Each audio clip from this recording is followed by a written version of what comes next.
Good morning बच्चों। Class 11th हम पढ़ रहे थे प्रेमचंद का जो चैप्टर है आपके नमक का दरोगा। कल हमने वहाँ तक पढ़ लिया था कि जो अलोपीदीन को हैं, जो वंशीधर हैं, पकड़ लेते हैं और जेल में ले जाने के लिए तैयार होते हैं और तभी उन्होंने ऐसा कभी देखा नहीं होता है तो वो मूर्छित होकर गिर पड़ते हैं। आज हम उसके आगे से पढ़ेंगे। दुनिया सोती है पर दुनिया की जीभ जागती है। इसका क्या तात्पर्य है? मान लो ये क्वेश्चन भी पूछ लिया आपको तो, यानी दुनिया चाहे भली रात को सो जाए लेकिन जो रात को भी बात हुई है अंधेरे में वो सुबह तक सबकी जुबान पर होती है। यानी रातों रात भी खबर पड़ जाती है, फैल जाती है कोई ना कोई बात।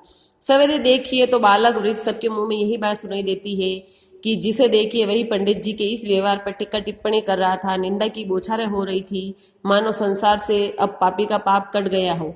पानी को दूध के नाम से बेचने वाला ग्वाला, कल्पित रोज नामचे भरने वाला अधिकारी वर्ग, रेल में बिना टिकट सफर करने वाले बाबू लोग, जाली दस्तावेज बनाने वाले सेठ और साहूकार, ये सब के सब देवताओं की भांति गर्दनें चला रहे थे। जब दूसरे दिन पंडित ओलोपीदीन अभियुक्त होकर कांस्टेबलों के साथ हाथों में हथकड़ियां, हृदय में ग्लानि और शोभ भरे लज्जा से गर्दन झुकाए अदालत की तरफ चले तो सारे शहर में हलचल मच गई। मेलों में खजादित आंखें इतनी व्यग्र न होती होंगी, भीड़ के मारे छत और दीवार में कोई भेद न रहा। कि मेलों में भी इतनी भीड़ नहीं होती होगी जितनी ओलोपीदीन को देखने के लिए वहां लोगों की भीड़ हो गई। किंतु अदालत में पहुंचने की देर थी। ओलोपीदीन इस अगाध वन के सिंह थे, यानी इतने बड़े वन में एक शेर का होना, यानी उसका ही बोलबाला होना। तो वहां जो जिस क्षेत्र में वो रहते थे वहां के वो राजा थे, पैसों के दम पर सब कुछ खरीद सकते थे।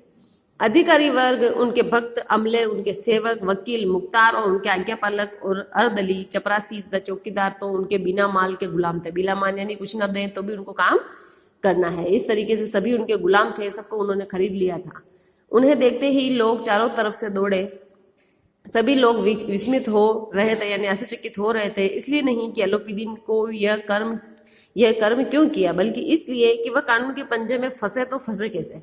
ऐसा मनुष्य जिसके पास असाध्य साधन करने वाले धन और अन्य वाचालता हो, यानी बोलने में चतुर हो, बहुत सारा पैसा हो, वह कानून के पंजे में आया कैसे।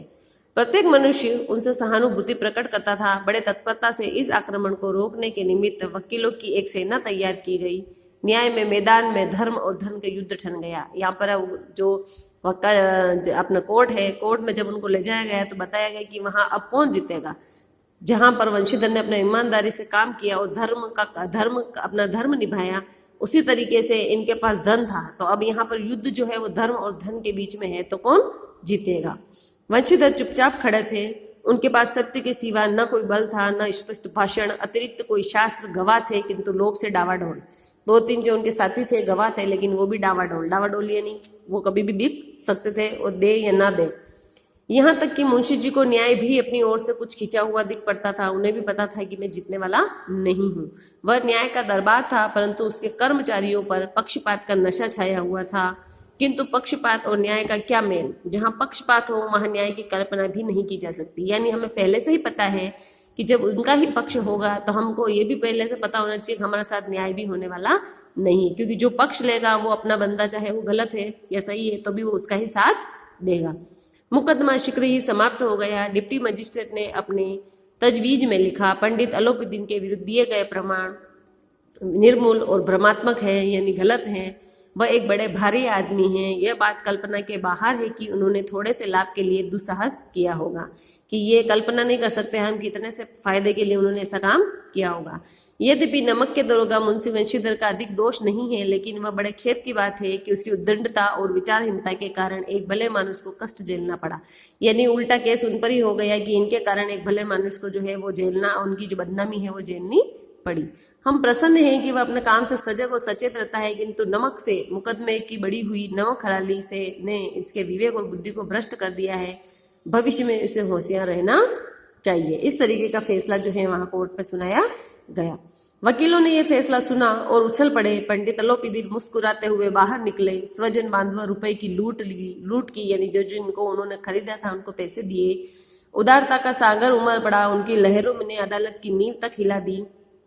जब वंशीधर बाहर निकले तो चारों ओर से उनके ऊपर व्यंग्य बाणों की वर्षा होने लगी। सबको पता था कि ये सच्चा है और वो खराब है, लेकिन फिर भी लोग उसे ताने मारने लगे। चपरासियों ने झुक झुक कर सलाम किए, किंतु इस समय एक कटु वाक्य, एक संकेत उनकी गर्वाग्नि को प्रज्वलित कर रहा था। यानी जो उनको गर्व था कि मैं ईमानदारी से काम कर रहा हूँ, वहां पर वो एक एक जो वाक्य लोग उनके लिए बोल रहे थे वो उनको आग में जला रहे थे।